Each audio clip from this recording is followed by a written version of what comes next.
Ini adalah Rusun Bagogong, sebuah rusun di pinggiran kota yang sangatlah damai.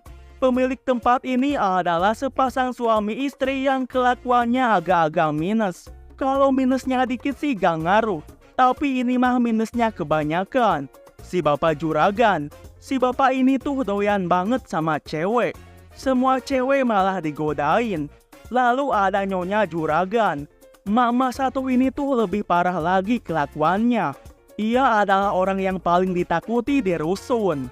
Soalnya, ia tuh paket lengkap. Udah mah cerewet, sangar, galak, ringan tangan pula. Ini anak orang sampai muter di tempeleng. Tapi meski begitu, keduanya ini bisa romantis. Ya walaupun semenit kemudian malah jadi baku hantam. Lalu di suatu siang yang agak serab, ketika para warga beraktivitas seperti biasa, si Bapak Juragan ini malah jadi samsak kebarbaran istrinya. Nah, pada saat itu, seorang tukang cukur mengadu kalau ada orang dari luar rusun yang tak mau membayarnya. Sebut saja Stephen.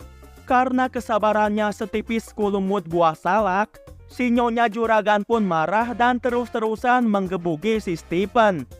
Sebenarnya bukan dia sih yang rambutnya dipangkas, tapi temennya. Tapi berhubung dianya malah turu, jadi ya sasarannya cuma si Stephen. Setelah babak belur, ia pun memanggil bala bantuan. Lalu datang segerombolan pria sangar yang diketuai oleh pria yang palanya ngebul ini. Mereka ternyata adalah geng kapak, yaitu geng paling kejam dan paling ditakuti. Mereka akan menghajar semua orang di rusun ini. Saat akan dipanggil, si Nyonya Juragan langsung mabur dan dengan watadosnya malah tidur.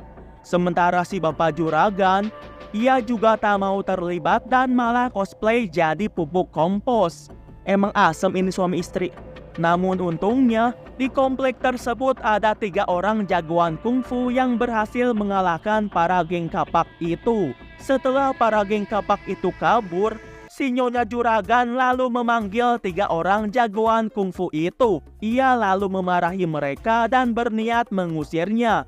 Sebab jika mereka masih di sini, si Nyonya Juragan takut jika para geng kapak akan kembali untuk membalas dendam. Para penduduk rusun pun tak tinggal diam. Dengan dipelopori oleh wanita kesayangan Bapak Juragan ini, para warga pun berdemo agar ketiga orang ini tak diusir. Sebab karena merekalah, para warga rusun tidak ada yang terluka. Karena sudah emosi, wanita pemuncak rantai makanan ini berteriak hingga telinga para warga pun hampir congean. Nah, di saat situasi krusial tersebut, sebuah gagang pisau mendarat tepat di muka eta Nyonya Juragan. Setelah dilihat, ternyata 2 orang itu balik lagi. Si Nyonya Juragan marah dong. Apalagi kedua orang itu malah sok-sokan mau ngelempar ular hingga ke patil itu mulut. Si Nyonya Juragan lalu mengejar mereka. Stephen dan temannya pun langsung kabur dan berpencar. Di sini, si Nyonya Juragan dan si Stephen mulai kejar-kejaran. Dan tak habis pikirnya, kejar-kejarannya itu berasa kayak nonton balap motor GP. Ngadi-ngadi emang. Akhirnya, kejar-kejaran itu pun diakhiri ketika si Nyonya Juragan kepentok papan dan namplok di sana. Pada malamnya, ada sebuah kejadian di mana ketiga pendekar kungfu tadi diserang. Rupanya, itu adalah suruhan bos dari geng kapak. Kalau yang palanya ngebul tadi sih cuma bos cabang parapatannya aja. Salah satu pendekar kungfu sudah meninggoy, palanya coplok, tinggal tersisa 2 lagi. Sebenarnya si ibu dan bapak juragan juga ada, namun mereka malah ngumpet karena tak mau terlibat. Ketika kedua pendekar sudah kritis, kedua musuh menggunakan jurus pedang ngapung. Namun jurusnya itu malah terpental oleh suara cempreng yang datang. Kemudian turunlah si Bapak Juragan. Dan dengan jurus goyang inulnya, ia bisa mengalahkan kedua musuhnya dengan mudah. Nah, saat 2 orang itu akan menggunakan jurus terkuatnya, si Nyonya Juragan marah karena 2 orang di depannya wafat. Ia pun ikut turun tangan dan mengeluarkan teriakan sakti penghancur maksiat. Para musuh pun ketar-ketir dan mungkin saja langsung tobat. Ternyata suami istri ini adalah para master kungfu. Namun karena dulu anak mereka terbunuh dalam pertarungan, mereka pun akhirnya memutuskan untuk pensiun. Namun mulai detik ini berbeda. Mereka tak akan tinggal diam saja. Mereka lalu mendatangi markas geng kapak untuk membalas dendam. Tapi bos geng kapak cuma cungar-cengir. Rupanya mereka sudah menyewa seorang aki-aki dari zaman VOC. Ia bukan sembarangan orang, tapi ia adalah master kungfu nomor 1 di dunia. Namanya Beast. Terlihat sangat kuat itu aki-aki. Dikeroyok 2 orang master kungfu pun masih tak terlihat kesusahan. Bahkan jurus hembusan Jigong pun tak mampu menumbangkannya. Akhirnya Beast baru bisa dikalahkan setelah si ibu juragan melakukan power up pada suaranya. Beast pun mengaku kalah, namun ternyata itu cuma tipuan dan ia berhasil melukai suami istri itu. Mereka pun saling mengunci satu sama lain, tak ada yang bisa bergerak. Si bos geng kapak lalu menyuruh si Stephen untuk menggeplak itu pala suami istri.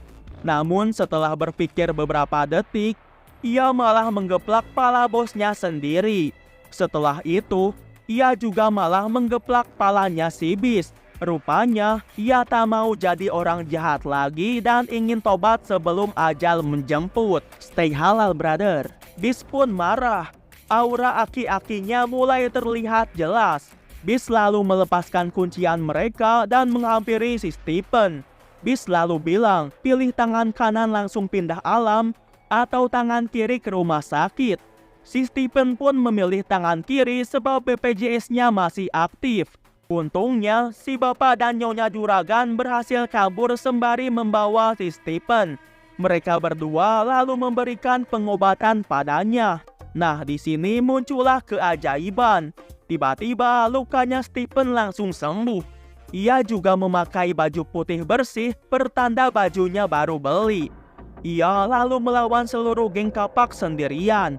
Tak terlalu susah, begitu es. Sementara si bapak dan nyonya juragan, mereka cuma menonton aja dari atas. Setelah para geng kapak dikalahkan, kini si Stephen harus melawan si Beast. Sebenarnya tak terlalu sulit sih mengalahkannya. Namun semua itu berubah ketika Beast mengeluarkan jurus kodok andalannya. Si Beast terus menyundul si Stephen tanpa ampun. Kirain jurus kodok tuh lidahnya jadi panjang. Tapi ya udahlah, suka-suka yang buat film aja sih. Si Stephen pun ikut mengeluarkan jurus andalannya dari langit. Si bapak dan ibu juragan takjub melihatnya. Itu adalah jurus tapak menukik yang menghimpit para pendosa. Akhirnya, Beast pun kalah dan film pun timid.